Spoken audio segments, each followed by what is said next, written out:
आहे का? विलिनीकरणाबाबत नेमकी चर्चा काय सुरू आहे? असं आहे की राष्ट्रवादी काँग्रेस पक्षाची स्पष्ट भूमिका ही 2 जुलै 2023 रोजीच आमचे नेते, राष्ट्रीय अध्यक्ष, महाराष्ट्राचे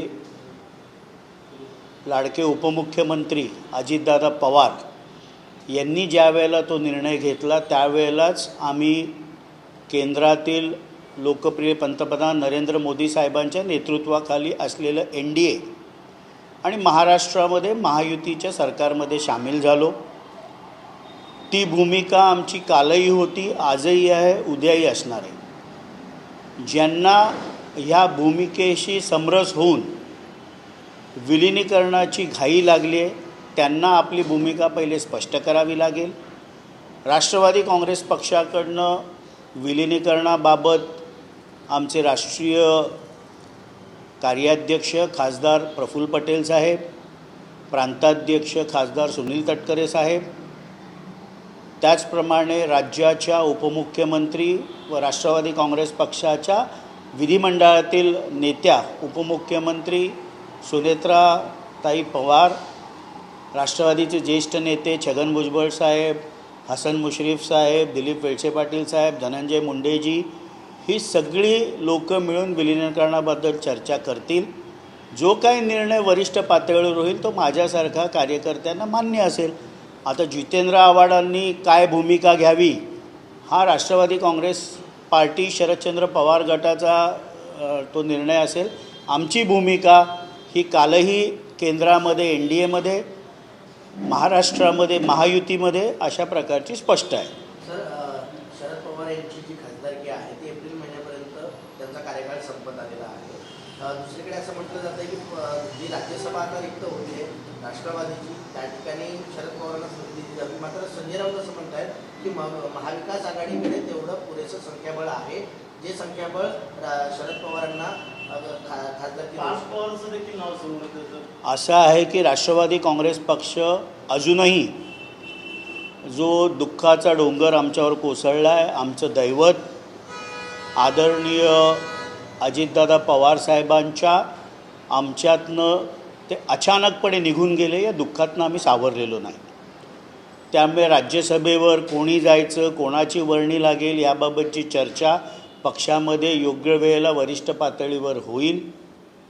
कोणी महाविकास आघाडीतनं राज्यसभेवर जायचं किंवा राष्ट्रवादी काँग्रेस पक्षामधनं जो कोणी राज्यसभेमध्ये जाईल याचा निर्णय हा योग्य वेळेला पक्ष नेतृत्व घेईल। असं आहे, मी सांगितलं की अजूनही आम्ही ह्या दुःखातनं सावरलेलो नाही। आजही असंख्य महाराष्ट्रातील राष्ट्रवादीच्या कार्यकर्त्यांना विश्वास बसत नाहीत की आपलं दैवत आपल्यामध्ये नाही। या दुःखातनं अजून सावरायला आम्हाला खूप वेळ लागेल, खूप धीर लागेल आणि त्यामुळे योग्य वेळेला पक्ष नेतृत्व त्याबाबतचा निर्णय घेईल। रोहित पवार म्हणतात की अजितदादा गेल्यापासून पवार कुटुंबात राजकीय चर्चा झाली नाही। 10 आणि 12 तारखेला मुंबईत खास पत्रकार परिषद घेऊन अपघात आणि विलिनीकरणाबाबत माहिती त्यांनी दिलेली आहे मतदान झाल्यानंतर। असं आहे की मी देखील माध्यमांमध्ये त्यांची मुलाखत बघितली की 10 फेब्रुवारीला ते विमान अपघाताबाबतचं PPT प्रेझेंटेशन देणार आहेत। त्याचप्रमाणे 12 फेब्रुवारीला राष्ट्रवादी काँग्रेस पक्षामध्ये माननीय अजितदादा पवार साहेबांबरोबर काय विलिनीकरणाची चर्चा झाली होती याचा तपशील देखील ते जनतेसमोर ठेवणार आहेत। शेवटी लोकशाहीमध्ये त्यांना तो अधिकार आहे, पण राष्ट्रवादी काँग्रेस पक्षाची आमची स्पष्ट भूमिका आहे की जी चौकशी माननीय मुख्यमंत्री देवेंद्र फडणवीस साहेबांनी CID मार्फत या अपघाताची लावलेली आहे आणि मिनिस्ट्री ऑफ सिव्हिल एव्हिएशनच्या मार्फत AAIB aircraft accident investigation bureau जे असतं यांनी ब्लॅक बॉक्स त्यांनी घेतलेला आहे। त्याचा सगळा डेटा रिकव्हरी चाललेला आहे। त्याचा रिपोर्ट लवकरात लवकर यावं, कारण महाराष्ट्रातल्या तमाम जनतेला ह्या अपघात नेमका कशामुळे झाला, कोण त्याला जबाबदार आहे ह्याची खूप ही माहिती महाराष्ट्रासमोर येणं गरजेचं आहे. विटकरी वेगळा संशय निर्माण करतात. बजरंग बाप्पा सोनवणे म्हणतात की बॉम्ब तर नव्हता ना. असं आहे की बजरंग अप्पा सोनवणे हे लोकसभेचे बीडमधनं खासदार आहेत. आत्ता लोकसभेचं अधिवेशन चालू आहे. त्यांच्या मनामध्ये अशी कुठली शंका येत असेल तर त्यांनी मिनिस्टर ऑफ सिव्हिल एव्हिएशन यांना भेट घ्यावी. पण जबाबदार पदावर बसलेल्या व्यक्तीने अशी बेजबाबदार वक्तव्य करू नयेत. 2 स्तरावर केंद्रातर्फे मिनिस्ट्री ऑफ सिव्हिल एव्हिएशननी AAIB मार्फत कुठल्याही विमानाची दुर्घटनाग्रस्त भारतामध्ये कुठेही झालं की एअरक्राफ्ट ॲक्सिडेंट इन्व्हेस्टिगेशन ब्युरो ह्या संपूर्ण अपघाताची चौकशी करतं केंद्र पातळीवर. आणि महाराष्ट्रामध्ये देखील राज्याचे मुख्यमंत्री देवेंद्र फडणवीस साहेबांनी CID मार्फत या संपूर्ण प्रकाराची चौकशी लावलेली आहे. हा अहवाल लोकांसमोर येऊ दे अशी संशय व्यक्त करून लोकांच्या मनामध्ये प्रश्नचिन्ह उभं करणं हे जबाबदार लोकप्रतिनिधींना शोभत नाही. सर, राष्ट्रीय अध्यक्षपद हे सुनेत्रा पवारांकडे जावं द्यावं असं सांगणारच भुजबळ म्हणतात. असं आहे की महाराष्ट्रातल्या सर्व कार्यकर्ते, पदाधिकारी, लोकप्रतिनिधी यांच्या मनामध्ये माननीय सुनेत्रा वहिनी पवार यांनीच राष्ट्रीय अध्यक्ष व्हावं अशा प्रकारची भावना आहे. त्याबाबतचा योग्य प्रक्रिया पूर्ण करून त्यांनी जबाबदारी घ्यावी अशा प्रकारची विनंती सर्वच नेते त्यांना करणार आहेत. आणि येणाऱ्या काळामध्ये तशा प्रकारचे पक्षाचा निर्णय झालेला जो कार्यकर्त्यांना, पदाधिकाऱ्यांना, लोकप्रतिनिधींना अभिप्रेत आहे तो झालेला दिसेल. परंतु पार्थ पवारांच्या नावासाठी जे आहे ते शरद पवार स्वतः आग्रही असल्याची देखील माहिती मिळते. शेवटी आमच्या पक्षाचा राष्ट्रीय अध्यक्ष कोण व्हावा याचा निर्णय घ्यायचा अधिकार हा आमच्या पक्षातील नेत्यांना, पदाधिकाऱ्यांना आणि कार्यकर्त्यांना आहे. आणि तो आमचाच पक्ष त्याबाबतचा अंतिम निर्णय घेईल. सर, महापालिकेच्या निवडणुका झालेल्या आहेत. महापौर, उपमहापौर निवड झालेली आहे. पुढच्या महासभेमध्ये अनेक समित्या असतील. मात्र विरोधी पक्ष बाकावरती बसण्याची आपली राष्ट्रवादीची भूमिका आहे. दोन्ही राष्ट्रवादी एकत्र येत नजीमुल्ला यांना संधी दिली जाऊ शकते अशा प्रकारचं वक्तव्य राष्ट्रवादी शरदचंद्र पवार पक्षाचे जिल्हाध्यक्षांनी केलेलं आहे. आपल्याशी काही बोलणं झाले का या संदर्भात? असं आहे की नुकत्याच झालेल्या ठाणे महानगरपालिकेच्या निवडणुकीमध्ये आम्हाला विरोधी पक्षामध्ये बसण्याचा जनादेश हा ठाणेच्या लोकांनी दिलेला आहे. आमची सदस्य संख्या 9 आहे. आम्ही आमचा गट हा कोकण भवन इथे रजिस्टर केलेला आहे. आणि येणाऱ्या काळामध्ये कशा प्रकारे महापालिकेमध्ये पुढे जायचं याचा निर्णय गटनेते म्हणून नजीब मुल्ला आपल्या पातळीवर घेतील. पण तुम्ही विरोधी पक्ष नेतेपदासाठी दावा करणार आहात महापालिकेमध्ये? असं आहे की मी आत्ताच स्पष्ट केलं की महानगरपालिकेमध्ये कशा पद्धतीने राष्ट्रवादी पक्षाची भूमिका असेल हे महापालिकेचे गटनेते म्हणून नजीब मुल्ला ती पक्षाची भूमिका स्पष्ट करतील. निवडणूक आहे. परभणीमध्ये महंताला मतदानापासून रोखल्याचा आरोप होता. असं आहे की माध्यमांमध्येच मी बघितलं की कशाप्रकारे मतदानापासून रोखलं गेलं. याबाबतची अधिक माहिती घेऊन त्याबद्दल मी आपलं म्हणणं मांडेन. सर, त्या सोलापूरच्या आकलन मतदारसंघामध्ये एका लहान मुलाला मोहिते पाटील यांच्या लहान मुलाने EVM बटन दाबलेले आहेत. त्यांची आई पाहिलं तर लहान मुलाने मतदार ठिकाणी जाणं तितपत योग्य आहे. बुमरेंचं देखील असं आहे की मतदान केंद्रामध्ये केवळ जो मतदार त्या मतदार केंद्रामध्ये नोंदवलेला आहे त्यालाच जाता येतं किंवा उमेदवाराला किंवा उमेदवाराच्या प्रतिनिधीला. अशा वेळेला 18 वर्षापेक्षा कमी लहान मुलांना तिथे प्रवेश देणं हे संयुक्तिक नाही. त्या मतदान केंद्राच्या प्रिसाइडिंग ऑफिसरने तिथे असलेल्या पोलीस अधिकाऱ्यांनी त्याला मज्जाव करायला पाहिजे होता. आणि खास करून लोकप्रतिनिधी म्हणून आमदार असू, आपण एखाद्या राजकीय पक्षाचे जबाबदार पदाधिकारी असू, त्यांच्याकडनं अशा प्रकारच्या कृतीचं अपेक्षित नाही. याबाबतचा जो काय निर्णय घ्यायचा आहे हे राज्य निवडणूक आयोग त्याबाबतचा घेईल. मात्र एकीकडे बटन दाबणं, दुसरीकडे बोटावर शाई शाई लावणं. लावणं संभाजीनगरातील विलास भुमरेंच्या मुलाच्या हाताला लावलं. असं आहे ना की मी जसं सुरुवातीलाच सांगितलं की जो त्या मतदार केंद्रामध्ये मतदार आहे त्यालाच त्या मतदान केंद्रामध्ये जाण्याचा अधिकार आहे. त्यामुळे त्या मतदान केंद्रामध्ये जो प्रिसाइडिंग ऑफिसर असतो किंवा तिथली पोलीस यंत्रणा असते यांनी अशा प्रकारचं कृती करण्यापासून तिथे रोकायला पाहिजे होतं. याबाबतचा निर्णय राज्य निवडणूक आयोग दोन्ही बाबतीमध्ये सोलापूरला अकलूजला जे झालं आणि छत्रपती संभाजीनगरमध्ये जे झालं याबाबतचा निर्णय हा राज्य निवडणूक आयोग घेईल. Okay okay. Sir Hindi Hindi sir Hindi में जानना चाहेंगे जो विलीनीकरण की जो बातें चल रही है, जो चर्चाएं हैं, जो जितेंद्र आव्हाड है ये कह रहे हैं कि ऐसे कोई बात नहीं हुई है, मेरे साथ मैं नहीं था वो मीटिंग में, क्या बातचीत हो रही थी? रोहित पवार 10 तारीख और 12 तारीख को प्रेस कॉन्फ्रेंस करेंगे. ऐसा है कि राष्ट्रवादी कांग्रेस पार्टी की ये स्पष्ट भूमिका है.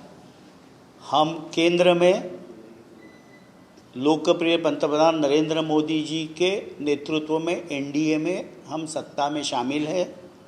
महाराष्ट्र में हम मुख्यमंत्री देवेंद्र फडणवीस जी के नेतृत्व में महायुति के सरकार में हम सहभागी हैं.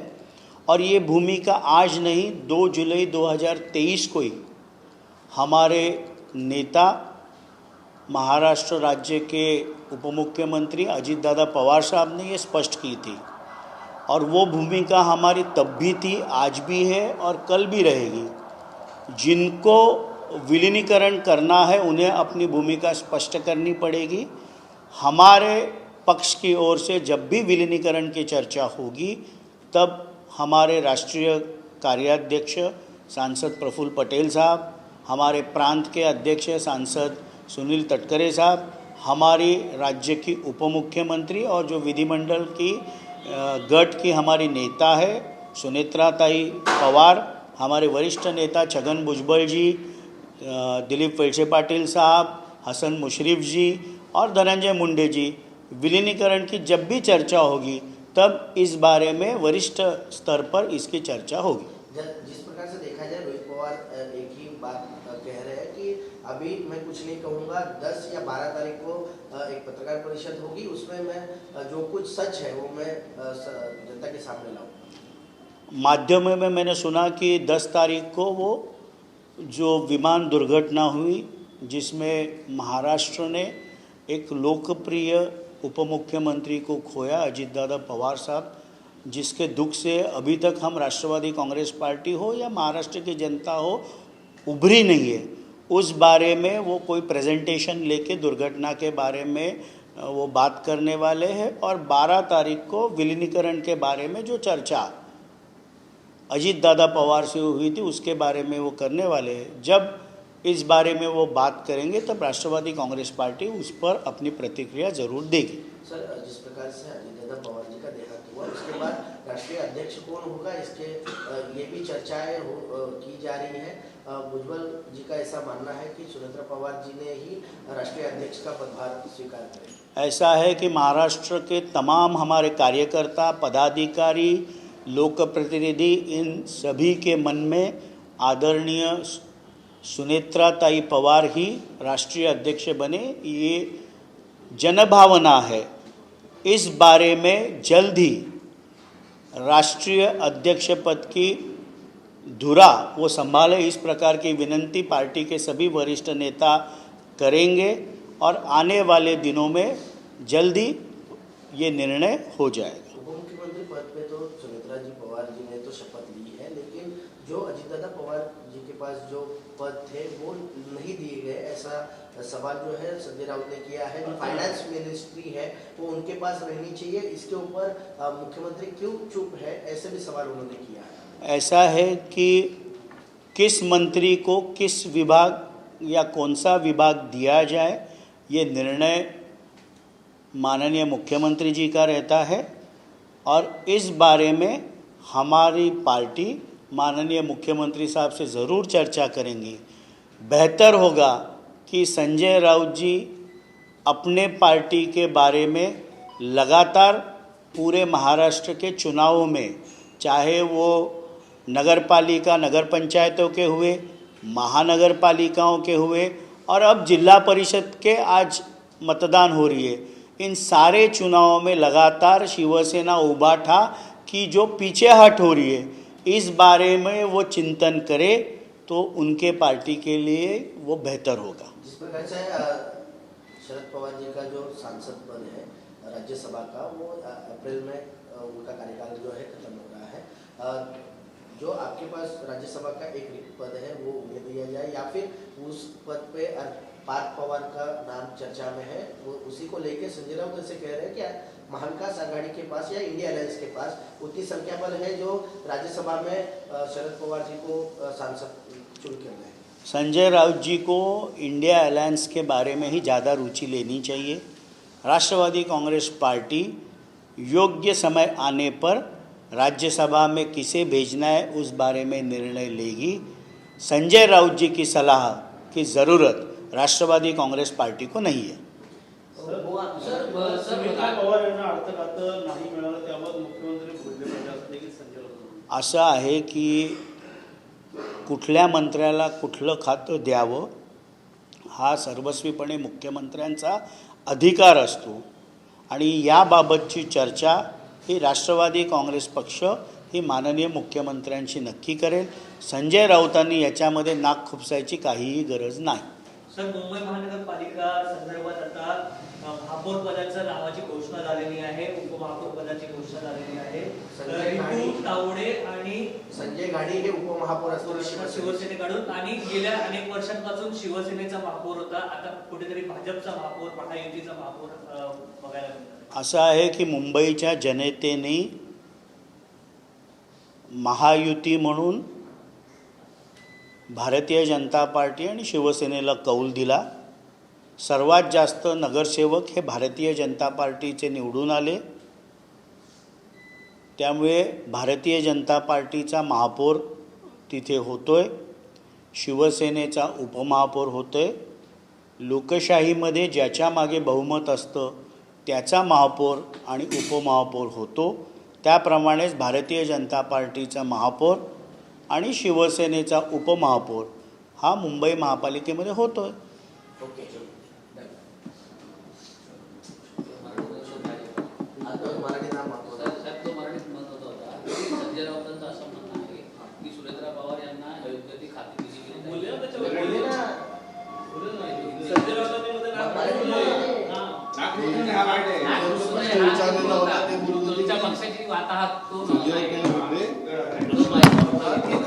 रामदास कदम विचारणार, रामदास कदम, रामदास रामदास कदम, शिरसाट आणि उदय सामंत पण बोलतायत सारखं सारखं। सर, मागील अनेक दिवसांपासून लाडकी बहीण योजना कोणी सुरू केली यावरून वादंग उठताना पाहायला मिळते। रामदास कदम यांचं म्हणणं आहे की एकनाथ शिंदेंनीच लाडकी बहीण आणली, असं शिवसेनेतल्या अनेक नेत्यांचं म्हणणं आहे। सर, महाराष्ट्रातील अनेक नेत्यांचं असं मत आहे की लाडकी बहीण योजनेला अजितदादांचं नाव द्यावं। तो नाही रे, त्यांनी तटकरे साहेबांबद्दल बोललाय, तो प्रश्न विचारतो मी।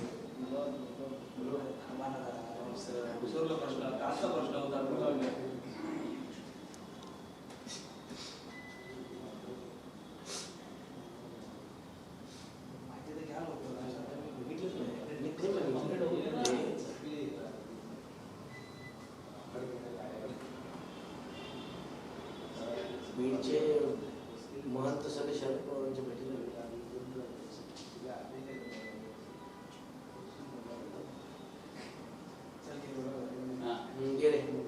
गेले। तर शरद पवारांना शपथ देण्याकरिता जे आहे ते सुनील तटकरे यांनी वैदिकला जे शपथविधी घेणा पार पाडली असं वक्तव्य जे आहे ते रामदास कदम यांनी केलेलं आहे। असं आहे की उपमुख्यमंत्री पदाची शपथ ही आदरणीय सुनेत्राताई पवारांनी घ्यावी हा राष्ट्रवादी काँग्रेस पक्षाचा निर्णय होता, पण ज्या पद्धतीने शिवसेनेचे नेते रामदास कदम यांनी राष्ट्रवादी काँग्रेस पक्षाचे आमचे प्रदेशाध्यक्ष खासदार सुनील तटकरे साहेबांबद्दल अभद्र टिप्पणी केली, आम्ही देखील रामदासभाई तुम्हाला त्याच भाषेत उत्तर देऊ शकतो. शिवसेनेचे उबाठाचे नेते ॲडव्होकेट अनिल परब यांनी विधिमंडळामध्ये आपल्यावर केलेले आरोप, आपल्या कुटुंबाच्या नावाने असलेला डान्स बार, हे आम्हाला बोलायला लावू नका. राष्ट्रवादी काँग्रेस पक्षाने कायम हा महायुतीच्या धर्माचं पालन केलं आहे आणि राष्ट्रवादी काँग्रेस पक्षाचे प्रांताध्यक्ष खासदार सुनील तटकरे साहेब हे कायम युती धर्माचं आम्ही पालन केलं आहे. दुःखाच्या ह्या काळामध्ये राष्ट्रवादी काँग्रेस पक्ष किंवा राष्ट्रवादी काँग्रेस पक्षांच्या नेत्यांवर कुठल्याही प्रकारची अभद्र टिप्पणी रामदासभाई आपण करू नये, नाहीतर जशास तसं उत्तर मिळेल. ओके.